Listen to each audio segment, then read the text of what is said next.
Hai, mari kita kenalan sama gadis cantik nan manis asal Thailand ini. Namanya Bayfern Phimchanok.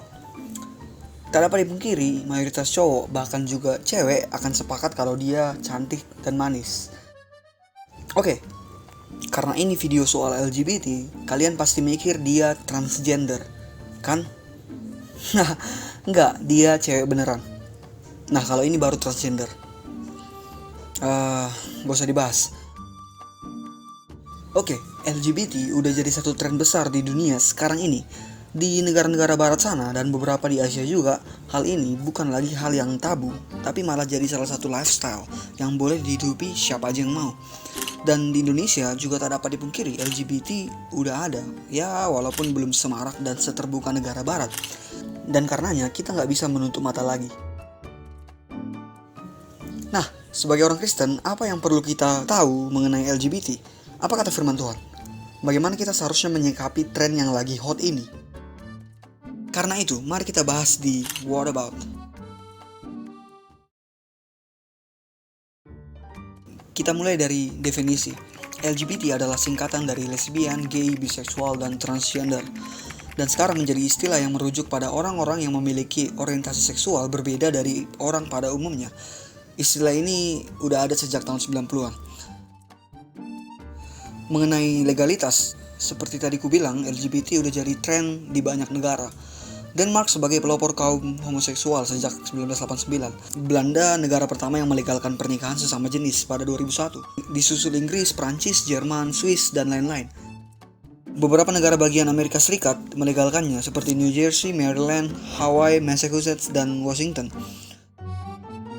Taiwan adalah negara Asia pertama yang melegalkan pernikahan sesama jenis, Mei 2019. Sementara di Thailand, transgender udah gak asing. Sedangkan di negara kita, LGBT masih sangat ditentang habis. Nah, satu hal yang sangat menyakitkan adalah bahwa mayoritas negara atau kelompok yang melegalkan LGBT atau secara khusus homoseksualitas adalah negara-negara Kristen. Dan yang lebih parah, gereja-gerejanya juga. Di Belanda ada pemberkatan nikah untuk pasangan mempelai homoseksual, sesama pria atau sesama wanita. Dan bukan cuma Belanda, negara lain juga. Hal ini sangat menyedihkan untuk didengar, apalagi dibiarkan begitu aja. Banyak yang bilang Alkitab gak ada bahas soal ini, karena ini kasus modern, sementara Alkitab hanya buku kuno. Tunggu dulu, Alkitab ada bahas soal ini. Dan karena itu, mari kita lihat apa yang firman Tuhan nyatakan tentang LGBT. Kita mulai dari L, yaitu lesbian, perempuan yang tertarik sama perempuan. Dan G, yaitu gay, laki-laki tertarik sama laki-laki. Dan keduanya kita satukan jadi homoseksual, yaitu ketertarikan dan atau orientasi seksual terhadap sesama jenis, baik secara fisik maupun emosional. Well, kalau kita lihat, Tuhan dengan jelas menentang hal ini. Kita dapat lihat dari beberapa ayat. Imamat 18 ayat 22. Janganlah engkau tidur dengan laki-laki secara orang bersetubuh dengan perempuan, karena itu suatu kekejian. Ini adalah homoseksualitas, dan ini adalah suatu kekejian di mata Allah. Ingat fakta ini karena kita akan bahas lagi nanti. Bukan hanya PL, PB juga dengan jelas menyatakan bahwa homoseksualitas ditentang oleh Tuhan Allah sendiri. Dalam 1 Korintus 6 ayat 9-10. Atau tidak tahukah kamu bahwa orang-orang yang tidak adil tidak akan mendapat bagian dalam kerajaan Allah? Janganlah sesat, orang cabul, penyembah berhala, orang berzina, banci, orang pemburit, pencuri, orang kikir, pemabuk, pemfitnah, dan penipu tidak akan mendapat bagian dalam kerajaan Allah. Dalam versi Indonesian Modern Bible dipakai kata homoseks, dan dalam International Standard Version dipakai juga kata homosexuals. Sementara dalam bahasa aslinya dipakai kata arsenokoites yang berarti orang yang melakukan praktik sodomi, pemburit, atau homoseksual. Tidak main-main, di ayat 10 Paulus menyatakan bahwa mereka tidak akan masuk ke dalam kerajaan Allah. Jadi ini bukan sekedar norma buatan manusia, tapi benar-benar standar moralitas dari Tuhan Allah. Dia menentang homoseksualitas. Kita lanjut ke B-nya, yaitu biseksual. Biseksual adalah ketertarikan romantis, seksual, kebiasaan, dan orientasi seksual terhadap laki-laki, juga secara bersamaan kepada perempuan. Jadi ini adalah orang yang tertarik sama laki-laki sekaligus sama perempuan. Gimana dengan yang satu ini? Apa yang firman Tuhan katakan? Ya, dengan sesama jenis aja ditentang, apalagi mau dua-duanya. Logikanya begitu. Tapi biseksual juga ada di Alkitab. Ya, meskipun gak banyak yang tahu. Kejadian 19 ayat 4-5. Tetapi sebelum mereka tidur, orang-orang lelaki dari kota Sodom itu, dari yang muda sampai yang tua, bahkan seluruh kota, tidak ada yang terkecuali, datang mengepung rumah itu. Mereka berseru kepada Lot, "Di manakah orang-orang yang datang kepadamu malam ini? Bawalah mereka keluar kepada kami, supaya kami pakai mereka." Kalian ingat saat dua malaikat datang mengunjungi Lot di Sodom? Kemudian datanglah seluruh pria di kota itu dan memaksa Lot untuk menyerahkan kedua malaikat itu untuk mereka pakai. Tapi tunggu, mungkin kalian akan berpikir dan bertanya, di mana biseksualnya? Ini kan gay, homoseksual, laki-laki dengan laki-laki. Oke, kata kuncinya ada di ayat 4.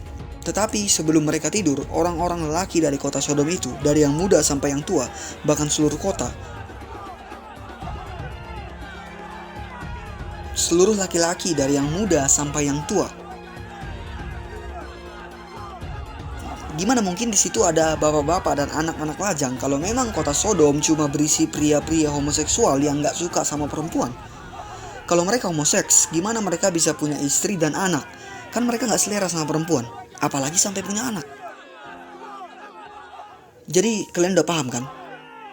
Mereka ini pria-pria dewasa yang punya istri, birahi sama istri mereka, dan punya anak, tapi juga birahi sama pria. Bahkan anak mereka juga ikut-ikutan. Itulah biseksual di kisah ini. Dan kalian juga tahu hasil akhirnya. Tuhan binasakan kota ini dan seluruh penduduknya dengan hujan belerang yang dahsyat. Kenapa? Jelas karena mereka menghidupi homoseksual, biseksual, ya semua ada di situ. Dan mereka sudah bebal, hati nurani mereka nggak lagi mengarah ke pertobatan. Apa iya? Iya, bayangin. Mereka sanggup bersepakat satu kota untuk menggauli kedua tamu Lot itu tanpa ragu dan malu. Kalau udah begitu, itu berarti dosa itu udah jadi hidup mereka. Jadi, kita paham bahwa Tuhan Allah sendiri menentang biseksual, sama kayak homoseksual. Yang terakhir, ada T, yaitu transgender. Ini yang paling samar di Alkitab. Banyak orang menyebut bahwa Alkitab nggak ada bahas ini.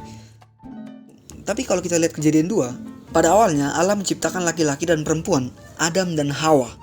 God created Adam and Eve, bukan Adam and Steve. Allah tidak pernah menciptakan setengah laki-laki setengah perempuan, atau sebaliknya, atau yang serupa dengan itu. Jadi dari sini aja transgender udah jelas menentang konsep dasar Tuhan Allah. Tapi apa ada ayat yang secara eksplisit membahas ini? Ulangan 22 ayat 5. Seorang perempuan janganlah memakai pakaian laki-laki, dan seorang laki-laki janganlah mengenakan pakaian perempuan, sebab setiap orang yang melakukan hal ini adalah kekejian bagi Tuhan Allahmu. Dan di Perjanjian Baru 1 Korintus 6 ayat 9-10 lagi. Atau tidak tahukah kamu bahwa orang-orang yang tidak adil tidak akan mendapat bagian dalam kerajaan Allah? Janganlah sesat, orang cabul, penyembah berhala, orang berzina, banci, orang pemburit, pencuri, orang kikir, pemabuk, pemfitnah, dan penipu tidak akan mendapat bagian dalam kerajaan Allah. Oke, mungkin kalian akan bilang, ini kan cuma larangan memakai baju lawan jenis, bukan transgender. Transgender kan ganti kelamin. Dan di 1 Korintus itu kan larangan untuk banci. Banci kan cuma orang yang bertingkah berbeda dari jenis kelaminnya, bukan transgender. Apa definisi transgender? Well, transgender adalah orang yang memiliki orientasi gender atau identitas atau ekspresi gender yang berbeda dari jenis kelaminnya yang sejak lahir. Transgender bukan harus ganti kelamin, itu transseksual. Memang transseksual termasuk transgender, tapi transgender bukan cuma itu. Orang yang menghidupi tingkah laku orientasi seksual yang berlawanan dengan jenis kelaminnya yang asli, kayak banci dan sebagainya, seperti yang dimaksud ulangan 22 ayat 5 dan 1 Korintus 6 ayat 9, itu udah termasuk transgender. Jadi transgender juga sangat ditentang oleh Allah.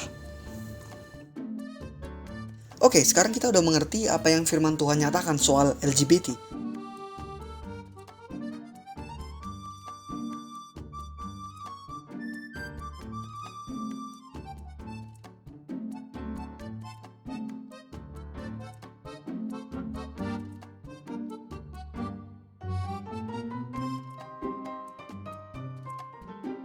Nah, sekarang pertanyaannya, kalau memang LGBT adalah kekejian di mata Allah, dan itu jelas dinyatakan di dalam firman-Nya, seperti yang udah kita bahas tadi, lantas kenapa banyak orang Kristen dan gereja yang melegalkan, melakukan, dan mendukungnya? Ini menarik. Sekarang mari kita lihat argumen atau pembelaan orang Kristen dan gereja yang mendukung LGBT. Yang pertama, kecenderungan homoseksual adalah bawaan lahir. Ini yang paling marak. Pembelaan ini sering dipakai para saintis atau ahli medis.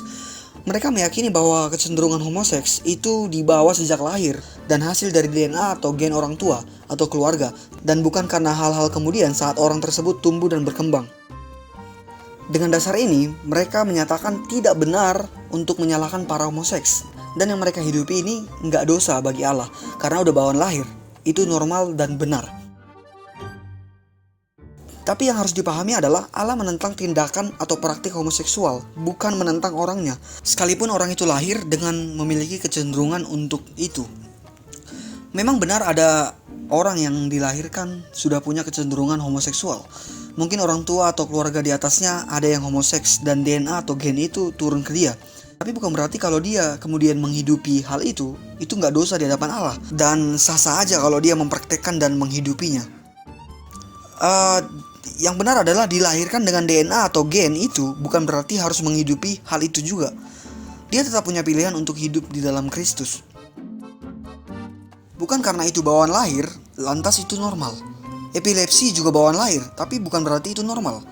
Dan penyakit-penyakit lain ada yang bawaan lahir, tapi bukan berarti itu baik dan normal. Jadi itu bisa aja bawaan lahir, tapi poinnya adalah bukan apakah itu bawaan lahir atau karena hal-hal kemudian. Tapi apa yang akan dilakukan dengan kecenderungan itu? Apakah akan dihidupi, dipraktikkan, atau ditinggalkan? Dan lebih mendekat lagi kepada Tuhan.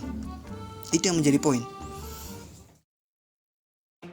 Argumen kedua mereka adalah larangan homoseksual hanya bagi orang di zaman dan budaya itu, bukan untuk kita. Argumen kedua ini sering dipakai para ahli kitab atau teolog untuk membela dan mendukung LGBT.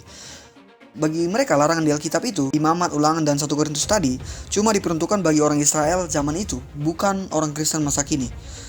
Mereka yakin Allah melarang homoseks kala itu karena itu erat kaitannya dengan penyembahan berhala di Kanaan bagi orang Israel zaman PL dan di Yunani Romawi bagi orang Israel era PB. Jadi poinnya di soal penyembahan berhalanya, bukan homoseksualitasnya.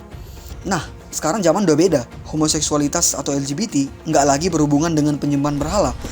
Lantas orang bisa hidup bebas dengan LGBT tanpa terikat penyembahan berhala. Jadi hal ini nggak lagi ditentang oleh Allah. Bahkan para penghidup LGBT masa kini tetap bisa beribadah kepada Tuhan Allah di gereja. Tafsiran ini sangat keliru. Memang benar hukum Taurat untuk orang Israel di zaman itu, tapi banyak hal yang memang pada dasarnya tidak berkenan di hadapan Allah, termasuk yang ini. Kita harus menafsirnya dalam konteks yang lebih luas. Sejak awal, Kejadian 1 dan 2, Tuhan Allah menciptakan laki-laki dan perempuan. Nggak ada ciptaan lain seperti setengah pria, setengah wanita, dan yang lain. Dan desain ini udah sempurna, karena Allah yang membuatnya. Kemudian sejak awal juga, laki-laki dipasangkan dengan perempuan. Nggak ada pasangan lain bagi laki-laki, dan sebaliknya bagi perempuan. Karena laki-laki dan perempuanlah yang sepadan bagi Allah, yang sudah Ia tetapkan. Dan bukan pasangan yang lain seperti homoseks. Penulis kitab Taurat, Musa, nggak menulis larangan itu karena konteks penyembahan berhala Kanaan. Dan penulis PB nggak menulis larangan itu karena penyembahan berhala Yunani Romawi. Sekalipun itu memang harus dihindari. Tapi pada dasarnya mereka menulis dan menyampaikan larangan itu karena itu memang ketetapan Allah sejak semula, bukan karangan manusia.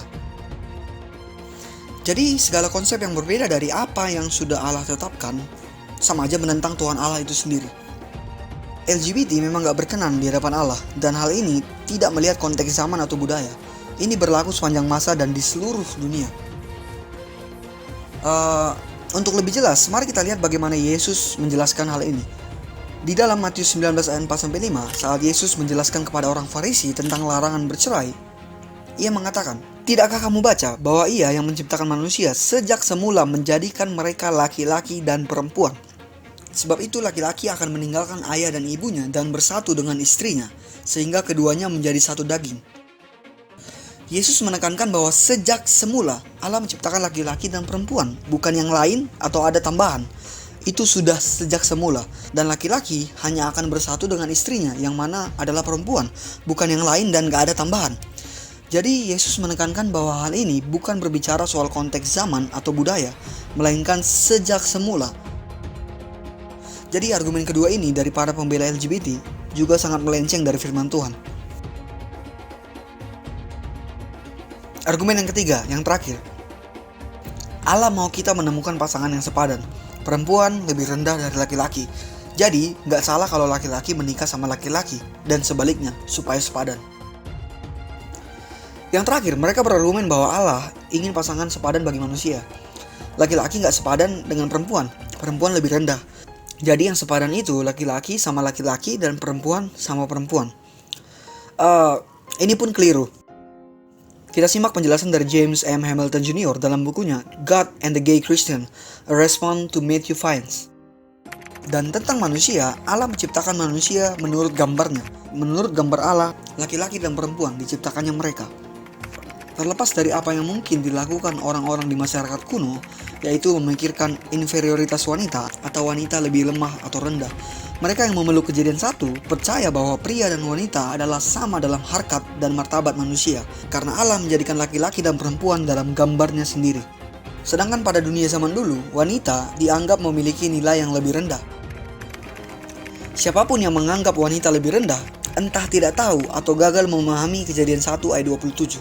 Ketika Musa dan penulis Alkitab lainnya berbicara tentang homoseksual, mereka tidak melupakan Kejadian 1 ayat 27. Kejadian 1 ayat 27 adalah dasarnya. Allah menciptakan manusia laki-laki dan perempuan, keduanya menurut gambar dan rupanya, dan karena itu keduanya sepadan. Gak ada yang namanya laki-laki lebih tinggi, keduanya sepadan. Makanya Allah menetapkan laki-laki berpasangan dengan perempuan. Gak ada yang lain dan gak ada tambahan. Jadi jelas argumen ketiga ini juga tidak bisa dibenarkan. Kita udah membahas argumen yang diutarakan mereka yang membela LGBT, dan itu sama sekali gak sesuai dengan firman Tuhan. Dan kini kita sudah mengerti. Kita sampai pada kesimpulan, homoseks atau LGBT itu gak berkenan di hadapan Allah. Jadi kita sebagai orang percaya sudah seharusnya gak menghidupinya. Kemudian mungkin kalian gak ada yang punya kecenderungan LGBT, tapi orang di luar sana banyak. Dan tugas kita untuk merangkul mereka dengan didasari firman Tuhan. Ingat, Tuhan menentang praktiknya, bukan orangnya. Tuhan Allah mengasihi orangnya. Dia datang bagi orang berdosa, bukan bagi orang benar. Jadi tugas kita juga untuk gak mengucilkan, mengejek, atau menghina mereka yang memiliki orientasi LGBT. Kita harus merangkul dan mendukung mereka supaya mereka bisa pulih dan hidup di dalam Tuhan. Well, kuharap kalian bisa sharing soal ini di gereja, komunitas, kampus, sekolah, dan keluarga kalian, supaya makin banyak orang yang mengerti dan menghidupi firman Tuhan ini. Kalian bisa share hal ini dengan cara ngobrolin topik ini atau mungkin share video ini. Oke, Jesus bless, dan sampai ketemu di share lain dari What About.